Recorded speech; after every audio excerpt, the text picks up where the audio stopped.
Islam itu dipimpin kiai keliru ya mlaku, dipimpin kiai bener ya mlaku, dipimpin kiai gonta-ganti ya mlaku. Teng TV sering ana berita ustad sodomi, ustad ngene-ngene. Wong ya ora terus gedeng Islam, ya nyalahno ustad iku. Ya ana Islam dibajak ekstremis ya muni Islam, sekuler ya muni Islam, liberal ya muni Islam. Ya Islam ya baik-baik saja. Ora ana masalah kan, biasa mawon. Yo ramene dunya. Riyen Rasulullah niku rak sae-saene tiyang niku mawon disisipi tiyang munafik. Karena ndak ada cerita pendapat itu memuaskan semua napa pihak. Rasulullah rak kesayangane pangeran. Niku pun ndak bisa memuaskan semua orang. Sehingga orang yang kecewa ya jadi munafik. Pemenang terima kiai, terima presiden, terima Kapolri, terima pangam, enggak bisa. Apapun konsepnya itu enggak bisa. Mesti ada yang setuju pendekatan ekstremis itu persuasif. Sing sitok gak harus tegas. Kalau gak tegas gak bisa membasmi seakar-akarnya. Sing jare persuasif, nak tegas mereka dendam malah kacau negara. Sing sitok kalau gak tegas mereka ngelamak. Itu kan ra iso selesai. Akhirnya nyelesaino aku sing pimpinan nurut. Akhirnya sing pendapatnya gak tinggung. Nurut ya nurut mergo dipecat tapi terus bali lo sithik. Bali lo apa? Sithik-sithik. Masjid ge ngoten nasibe, kiai ge ngoten. Kulo nek ade murid kuatah, ade santri kathah sing kiai ge kathah. Wono kiai niku sowan kula, Gus, masjid ku ape nganakno zikir Ramadan. Dadi 24 jam full mulai bar subuh sampai sahur. Saking semangate ibadah Ramadan. Terus ibadah ning dia muni takok, ya teng masjid. Dadi masjidé ben makmur, terbaik masjid makmur. Tak omongi. Lah apa ngarit itu ora ibadah. Apa dadi satpam mergawe iku gak ibadah. Apa nyupir angkot golek nafkah ibadah, kiai kok goblok kira karuan aja muni ngono. Astagfirullah, iki ora urusan iku, Gus. Ya urusane mergo ke takmir dadi ben keren, pas ke takmir masjid rame ngono. Berarti sing nama baike kan kuwe. Nek pengiran ra butuh iku, pengiran kepingine seorang bapak golek nafkah. Anake kepingine sekolahan ya satpam teko, ora teko alasane itikaf. Kepingine pangeran ya bis sing tetep jalan, dadi wong sing nyetop iku ana bis aja kok mandek mergo itikaf ayo mending ngono. Kecewa lho. Wis bae ku piye dicapik ra dukung. Padahal mek kula yo nyucup yo hormat, tapi tetep gremeng mergo idenya enggak keturutan. Ya kula yo ngerti rai-rai ngono iku yo biasa wae cara kula biasa. Tapi suwe-suwe yo sadar deh.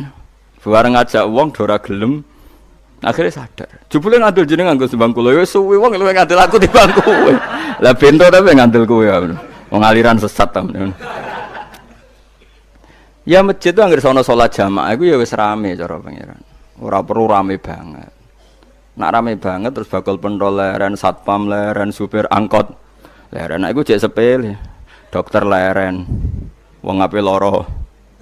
Ape lara ape berobat ra iso. Nak larane emergensi astagfirullah minamikum taqabbal ya karim. Ajane semburu leren maling leren, copet leren. Iku ape nek iso ngumpul iku.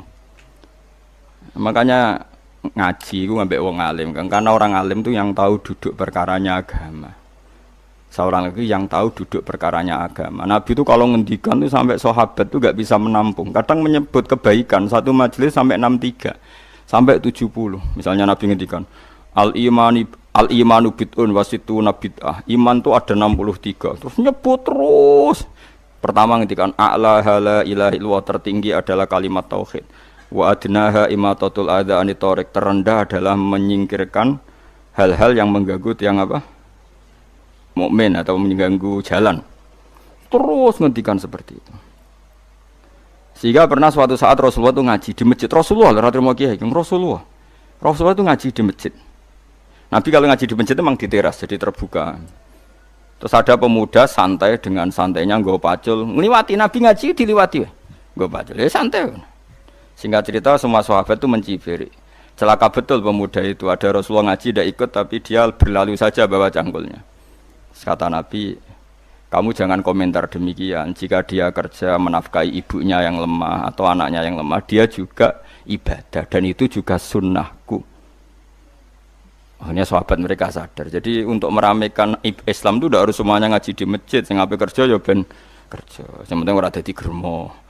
Orang pengedar narkoba itu, itu ora kerja kang perusakan. Jadi sebetulnya orang tuh nggak bisa mengatakan kerja mau pengedarkan narkoba itu ndak, pengrusakan tuh namanya. Tapi kayak adol pentol terus hal-hal yang halal itu namanya apa? Kerja, dan kerja itu ibadah.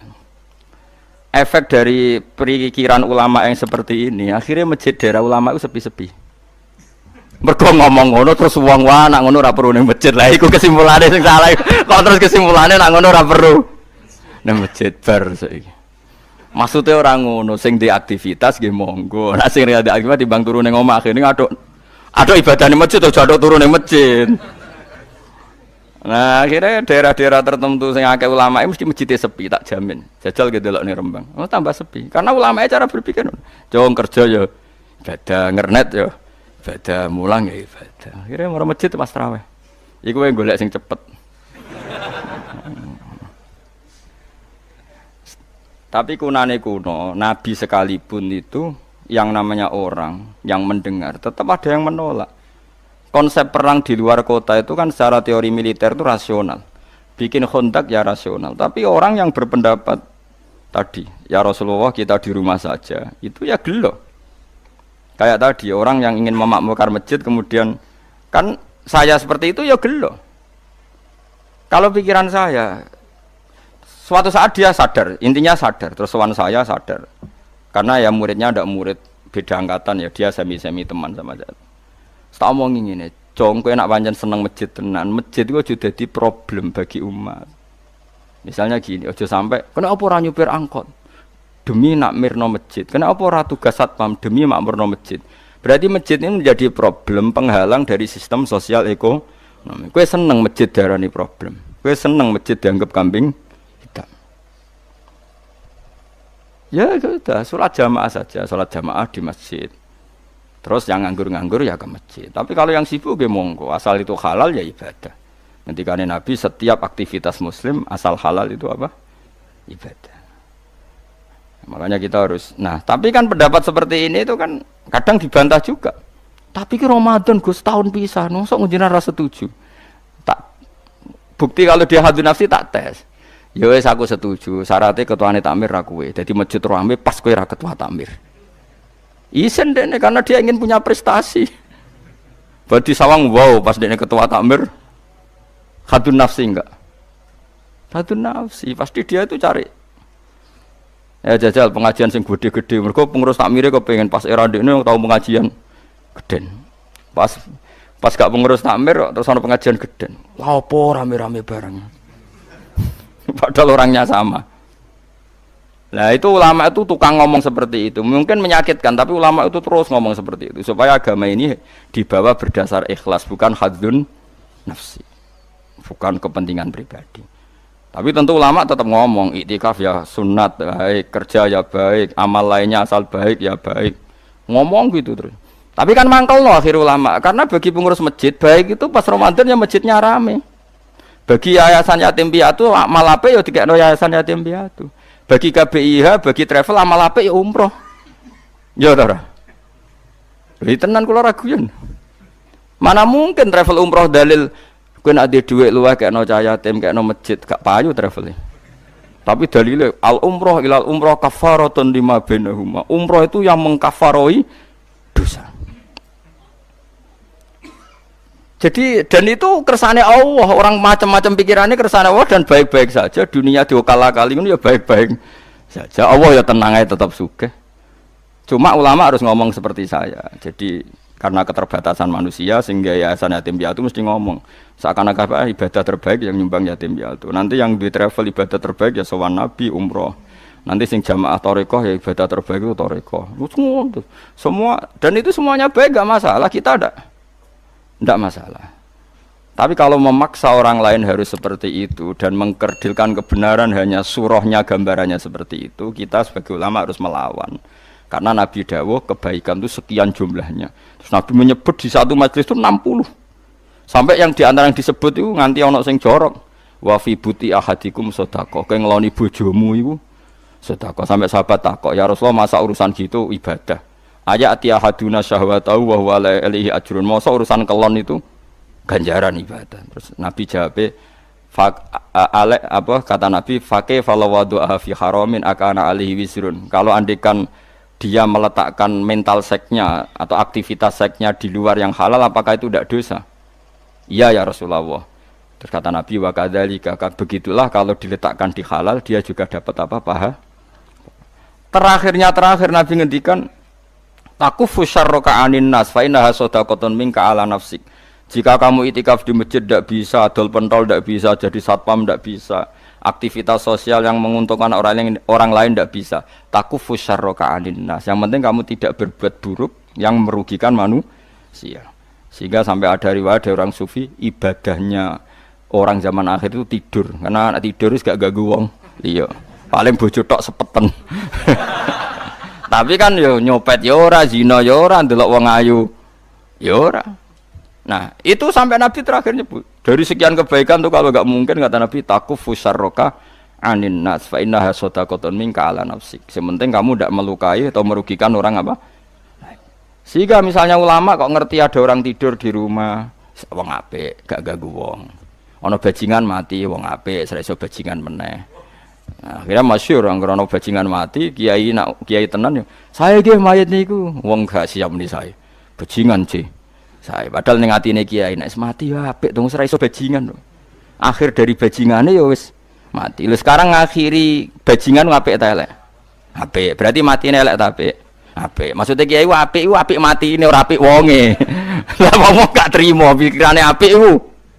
Wonge. Lah kiai wis ndake pinter maksudnya. Apik nggih niki. Ngomong keberatan. Ayo mun apik. Ya sesuk kan wedi yo. Nggih apik. Lah itu ilmu. Jadi ngaji ilmu itu orang harus punya kesiapan pendapat meskipun itu kita tidak siap. Wa wasa antakrohu syai'a wa huwa khairul lakum. Pendapat itu meskipun kamu kadang tidak cocok, bisa saja menurut Islam itu ini lebih apa? Baik. Karena tadi kebaikan itu sekian bentuk. Terus kula suwun masalah kullu hisbim bima ladehim farihun niku. Setiap kelompok itu pasti merasa benar sendiri. Niku cek dalam internal Islam, cek dalam eksternal Islam. Kuwi ora usah kaget nak. Tiang torikoh nggih yakin nak bener piyambak, tiang fikih nggih yakin nak bener piyambak. Tiang pedagang nggih yakin nak bener piyambak. Kula nu di kanca niki kisah nyata, sugih banget. Sangat-sangat sugih. Anake kiai. Nggih, tapi ora iso ngaji, tapi rontok tahu krungu ngaji, sugih gara-gara pedagang. Nggih barokah uripe, sugih tenan. Dekne kagum mbek Rasulullah itu sederhana. Dia itu pernah dengar Nabi itu dawuh Inna wa ta'ala ja'ala tis'ata asyari rizki fit tijarah. Allah itu membuat 9 dari 10 rizki itu fit tijarah. Adekan rizki itu 10, 9-nya itu fit tijarah. Jadi betapa barokahnya tijarah. Ini alasannya sederhana. Ini macam pedotan anak kiai Jadi ya rada krungu-krungu sithik cek eling lah memori-memori di Mbah Halim cek eling. Tapi saiki wis kedonyan. Ya masuk akal. Pak Bahak, menurut saya ibadah paling baik itu pedagang. Kiai sekali medit itu bener rokok, Pak. Perkarane ora tau ngamal. Nggak pedagang ora, tetep swarga. Kok iso ceritanya? Kiai kan sering salah templek wong. Sekali medit neraka, duit ra golek kok medit. Mungkin anak kiai dadi wani ngritik kiai. Lah pedagang medit lho tetep lomo, Pak Bahak. Misalnya aku pedagang medit, tetap bayari supir, bayari satpam, bayari tukang pel, karyawan. Karena gak tak bayari ra gelem kerja, nek kerja aku malarat. Jadi pedagang medit lah kan tetap bayar UMR kan. Jadi pedagang ora iso medit Bapak, gelem ra gelem bayar. Mulane barokah untuk rezeki songo iku jare. Yo medit itu praktekno tenan dene, tapi dene ndek keyakinan medit itu tetap barokai. Dan saya setuju Bang dengan pendapat dia.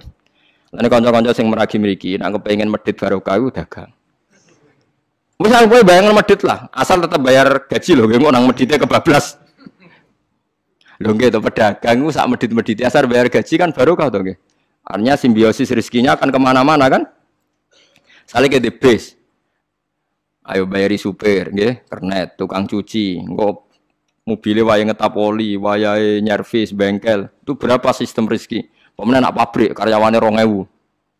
Kowe iku yo ana sing mondok, ana sing wong soleh dadi karyawan macam-macam. Yo nak bener e. Dadi dekne ngidolakno nabi mergo nabi ku pedagang. Ora ana Pak ning sejarah nabi ku kiai sing ana wis nabi kok dadi kiai cangkemmu. Kok terus to dindi. Yen alasane ora ana sejarah nabi ku kiai, anane nabi ku tajir pedagang. Cangkemmu wis dadi nabi kok dadi kiai barang. Aduh. Ora omong aja keluar lho, pokoke pedagang ngono ae ora usah. Terus dadi nabi cek apa? Dadi ya. Artinya ya mau kullu hisbim bimaladehim karih. Bahkan kiai-kiai yang sekarang koalisi sama pejabat itu yang soleh ini kalau bakas yang soleh, anak soleh kalau buatan tertarik, orang soleh kok itu alasannya juga ibadah karena kalau pejabat itu didekati, setidaknya akidah dia itu masih ahli sunnah. Pejabat itu rata-rata tidak pernah ngaji.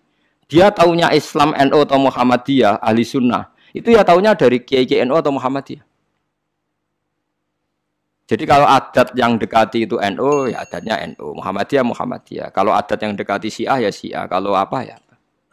Nah, kalau semua kiai-kiai NU, Muhammadiyah, atau kiai-kiai ahli sunnah yang lain, ya karena itu tidak mau dekati, lalas yang dekati itu aliran sesat misalnya. Nanti cara berpikir dia juga aliran apa? Sesat. Berarti yang dekati ini ibadah atau musibah. Mboten jawab mama. Ibadah, dia tuh yakin betul. Bahkan saya pernah ketemu kiai yang begitu, dekat pejabat, dia yakin. Jadi aku tetap wali, banyak juga. Yang memang dia wali betul, orang-orang hebat betul, cuma manfaatan. Dia menyontohkan zaman Mbah Hasyim Asy'ari ya dekat sama Bung Tomo ya banyak dekat. Dulu Jenderal Sudirman dekat Ahmad Dahlan. Dulu Pak Karno dekat Kiai Maskur. Dulu Ahana Nasution siapa itu? Ya dekat sama Kiai Mahrus. Ya banyaklah sejarah. Itu kan orang-orang top yang tetap diyakini wali padahal dekat nopo? Dekat nopo? Pejabat. Dan itu terbukti sampai Indonesia menentang paham komunisme mereka pendiri bangsa ini dekat nopo kiai. Mereka nggak tahu kan buruknya komunisme secara teori negara modern, taunya karena pahamnya nopo kiai betapa ateis musibah banyak. Bahkan Thailand itu kecelakaan mereka dulu Islam di Thailand sama Indonesia Islamnya masuk bareng, tapi ulama Thailand banyak yang zuhud sehingga tidak dekati pejabat. Tahu-tahu minoritas tidak punya power di negara. Sementara kiai Indonesia pinter dekati pejabat. Kalau bakas sing soleh lho, sampean ora usah terus ono kiai iki proposal mboten iki bakas sing soleh, niki bakas sing napa? Soleh. Saya pernah baca biografinya Mbah Soleh Darat. Itu di antara yang diyakini keluarga besar Mbah Bae R.A. Kartini itu ngajinya sama Mbah Soleh Darat. Makanya Jepara itu seneng santri karena dulu Mbah Bae Kartini itu ngaji sama Mbah Soleh napa? Darat. Jadi dulu itu adat ngiyai itu biasa, pejabat ngaji itu. Lah kalau melihat begitu kan kiai yang dekati pejabat itu yakin tenan ayo tak korup. Lah gunane apa Gus Soleh ning dhuwur gunung mulang santri tok, iku nguyai segoro wis ahli sunnah de ahli sunnah. Kiai yo aku iku ngiyaine wong rong ahli sunnah. Yo yakin tenan nek iku tak korup dan saya kenal orangnya. Ya artinya enggak apa-apa kalau dia begitu enggak apa-apa. Ya bolak-balik kullu hisbim bimaladehim fa. Dia nyontohkan itu di Syiah, di Iran. Iran dulu ahli sunnah itu banyak. Tapi ketika penguasa itu lebih dekat tokoh-tokoh Syiah, lama-lama jadi negara Syiah karena wilayatul faqih itu dipegang nopo Syiah. Dulu Arab Saudi tidak semuanya Wahabi. Gara-gara pendiri Abdul Aziz itu setelah ada revolusi menang Abdul Aziz, Ali Saud istilahnya. Ali Saud itu dekat dengan Abdul Wahab. Lama-lama jadi faham nopo Wahabi. Karena Abdul Wahab sama Ali Saud itu dekat. Makanya sekarang diarani Saudi Arabia. Sebenarnya jeneng Saudi itu ilegal. Itu nama pribadi. Tapi karena dia penguasa Arab, lama-lama jenengnya Arab nopo Saudi. Itu Ali Saud. Yang sekarang punya anak Fahad Abdullah itu dulu bin Abdul nopo Aziz. Sekarang turunannya habis, tinggal yang sekarang ini. Kalau nggak salah ya, yang sekarang jadi raja itu mungkin adik terakhir. Setelah itu generasi ketiga berarti ketiga. Lalu ngomong alim seneng ora tau ning ndi ning Arab, tapi gak gelem muni Saudi. Perkarane rontok negara diakoni wae mbae. Jadi muni Arab Saudi padha karo muni Indonesia Soekarno ngoten. Muni padha karo menapa Indonesia Soekarno. Ya Arab Saudi jenenge Arab tok asline, cuma gara-gara revolusi politik ditambahin apa. Jadi sehingga kesane nek ora turunan Saudi gak iso. Ya iso dadi raja, dadi Ali Saud, napa? Ya iki aja melok-melok ngomong paham wis pokoke ben ro. Artinya apa? Dari sekian contoh itu betapa pentingnya ulama ahli sunnah dekat pejabat ben bisa mensunnikan. Ya nyatane tenan. Kados Pilpres kemarin mbok suni mbok ora iku wae calon presiden selawatan tenan. Mergo dene ngerti trene saiki napa? Mbok latihane gapan ya ora ro, tapi kan terus masal. Lebatin ini memang teori itu sama-sama mungkin benar. Begitu juga teori tuku tanah, ini pulau contohkan. Saman saya kita bedai. Ono tanah pinggir Ratan, pinggir Malioboro misalnya. Pinggir Malioboro. Mustafa Beruhin itu ahli dakwah terus ngandani. Niki ampun nggih maksiat itu dosa. Jenengan cangkruk teng mriki katokan cekak wong wedok maksiat dosa. Nek ra diancepi. Kamu siapa kok lu siapa kok wani ngloroi aku? Jajal misalnya Mustafa Sugih di desa miliar mbok sak triliun. Tanah ning kono niku dituku kabeh. Bareng ngono ana wong katokan cekak maksiat ning kono. Kowe aja ning kene, Nduk. Kamu siapa? Sing duwe. Bareng. Gampang di nganggo dakwah kiai ambek tuku. Jawab mawon sing. Lah ini dakwah bil hikmah ambek bil mal cepet di. Bil mal kan. Dan itu ya ndak menyalahi Quran wajah itu bi amwalikum. Mulane kula termasuk ngrasa dosa perkara ora sugih nganti ngoten niku paham. Tapi nek aku sugih nganti ngono ora sida kalih ngoten iki. Mulane kula niku ya ape separo ngoten mawon. Lah sing sugih ora ngape perkara kelar tuku. Mulane niki sing santri kula sing sugih-sugih nak kuat iku tuku tanah sing potensi dienggo maksiat. Nahi mungkar paling cepet niku niku. Mergo anggere takoki lu siapa? Sing duwe iku leren wis. Lha nggih to nggih. Gon-gon dalan sing dienggo maksiat. Nek mbok loro tok kan suwi, tapi nek iku mbok tuku terus tetep dienggo. Nak ngusir kan gampang. Lu siapa kok ngusir? Sing duwe. Gampang di. Nah, mulai dhisik agama ora iso ninggal wong sugih. Bilal iku melarat. Dadine wali mergo melarat sabar ning tauhid. Tapi sing nyelametno donyane Abu Bakar. Dadi pancen mlakune agama yo kombinasi melarat ambek sugih. Mulane sing melarat ora usah ndonga sugih perkara nggo kombinasi wae. Tapi nek wis bosen banget yo oleh lah maksudnya ge. Nah donga ngeten apa Gusti contoh melarat mboten kula nggih mun wonten Gusti. Kadosnya ndak mendesak harus saya, ndak mendesak harus apa? Saya. Kita kula mun suwi ya Gusti dadi contoh mun apa?